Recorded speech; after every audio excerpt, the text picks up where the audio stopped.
This is Jarrod Horak for the RunawayHorse.com, and I'm back with another Kentucky Derby 2020 report. Now, in my last report, I just looked at the top 5 most likely Kentucky Derby 2020 winners. Now, in this video, I'm going to look at the top 3 live long shots. Now, they haven't drawn post positions yet. Right now, it's August 20th.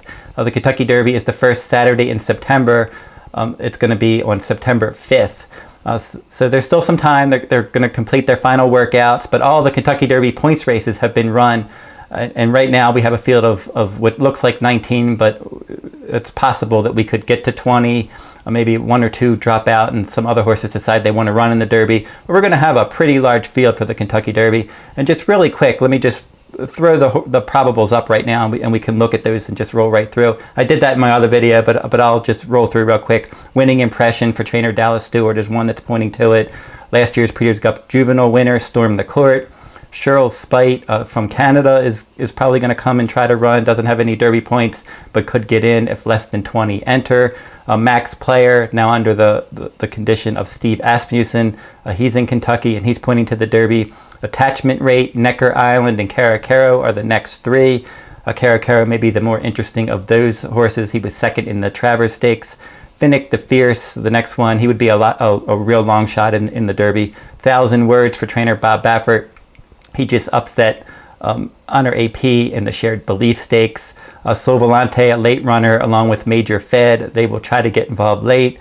Dr. Post for trainer Todd Pletcher. New York Traffic, he's one that's been very consistent, and he's a consistent stalker, and he's done well in stakes races hitting the board. Authentic for trainer Bob Baffert, could be the pace setter for the Kentucky Derby. King Guillermo, he's one that he hasn't run much. He's only run twice this year, but he ran well both times, and he could impact the pace. He seems to be training well. Honor AP, a dangerous late runner for trainer John Sheriffs. He won the Santa Anita Derby. He was second in the Shared Belief Stakes last time out. Tis the Law, the heavy favorite for the Kentucky Derby. He's won all of his starts this year. The interesting thing about him is his lone career loss was at Churchill Downs, but that was on a wet track. So if there's a wet track, maybe it throws the race a bit more open. But Tis the Law looked great in the Travers Stakes last time. If he runs that kind of number, he's going to be tough to beat. He's already proven at 1.25 miles. Art Collector, he's won all 4 of his starts this year, including back-to-back stakes wins in the Bluegrass Stakes, the Ellis Park Derby. And finally, Enforceable, a late runner for trainer Mark Casse. So those are the horses that are pointing to the Derby at this stage. As I said, we could see a defection or 2. Maybe we see another horse or 2 jump in and take their place, but we'll see. So we should have at least 19 horses, at least how it's looking right now for the 2020 Kentucky Derby. Now I'm going to give out my 3 live long shots. And as I said in the last video, I did my top 5 most likely winners. This one, the 3 live long shots. And these are horses that you can use in your trifectas and superfectas, because I think they have a shot to at least finish somewhere in at least the 3rd or 4th spot. Enforceable is the first one for trainer Mark Casse. Outstanding pedigree, Tappet the sire, Dixie Union, the dam sire. He's always been a long-winded sort. You just knew he was going to do well in longer races. He has a lot of starts. Actually, when I started my Kentucky Derby blog last September, the first Kentucky Derby blog that I had, Enforceable, was part of my Exceptional 11, and he's been on my list all along. He's currently number 10 on my Kentucky Derby list, and you can go over to the RunawayHorse.com on my Kentucky Derby 2020 page if you'd like to read those Kentucky Derby blogs. But Enforceable has been on my list all along. He's one that he just has a good late run. He's done well in multiple stakes races. He won the Lecomte Stakes earlier this year. He was second in the Risen Star. He was 3rd in the Breeders' Futurity as a 2-year-old. He was 5th in the Louisiana Derby when he didn't get any pace help. He just missed finishing 3rd in the Bluegrass Stakes when he returned off of a layoff. So he's one, I think you have to use him somewhere, maybe in 3rd or 4th. He's going to be a big price. He's going to be running. He's going to be passing tired horses. It would be a stretch to say he could win, but I could certainly see him hitting the board. Major Fed is the second live long shot in the 2020 Kentucky Derby. It seems like he's coming back to form. He was one that was in form earlier, then he tailed off, and now he's back in form. Go Sapper the sire, Smart Strike the dam sire. So he has a nice pedigree to go a good distance of ground. The interesting thing about him is he typically was up on the pace earlier in his career, but now lately he's been coming from off the pace. Now he's only had one bad race. That was the Matt Winn Stakes where he was wide. He just didn't run a good race. But he ran decent races in his other starts. He was second in the Indiana Derby last time out. He had a bullet workout at Churchill Downs on August 9th. And then he had another solid workout on August 18th. So he's one that he came back in with a much improved effort in the Indiana Derby. Good workouts now as he's heading into the Kentucky Derby. He seems to be doing well under the Twin Spires. And Major Fed is one, running late. Maybe he could finish third or fourth.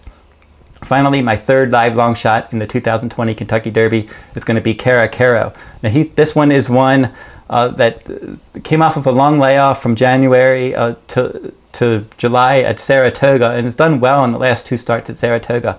Ended up running a good race, hitting the board in the Peter Pan Stakes. That was a solid effort. And then this one came back last time out, and that was in the Travers Stakes at 1.25 miles at Saratoga, and finishing a good second. Now in both of those races since the layoff has tracked the pace wide. And so I like that tactical speed. And I wasn't sure that he was going to be able to get 1.25 miles losing ground from an outer post last time out in the Travers, but he proved me wrong and he finished a good second, holding off Max Player for the runner-up spot. So Caracaro is one that certainly third race off of a layoff in the Kentucky Derby with some tactical speed.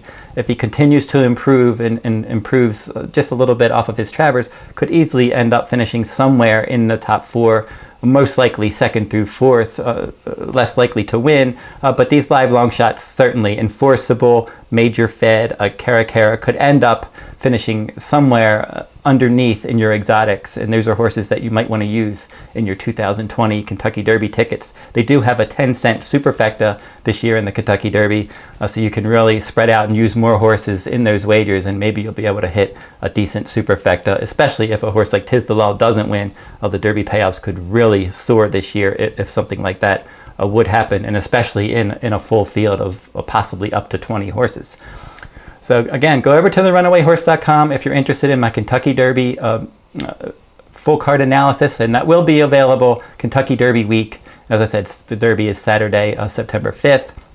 If you want to read my blogs, so jump over to my Kentucky Derby 2020 page at therunawayhorse.com. All of my blogs were there. I just updated my latest Kentucky Derby blog with my exceptional 11 contenders earlier this week, so you can go over there and read that and see all of my videos that I've posted on the road to the Kentucky Derby 2020. And I've posted blogs and videos since last September, so there's a lot there if you want to read or watch those videos.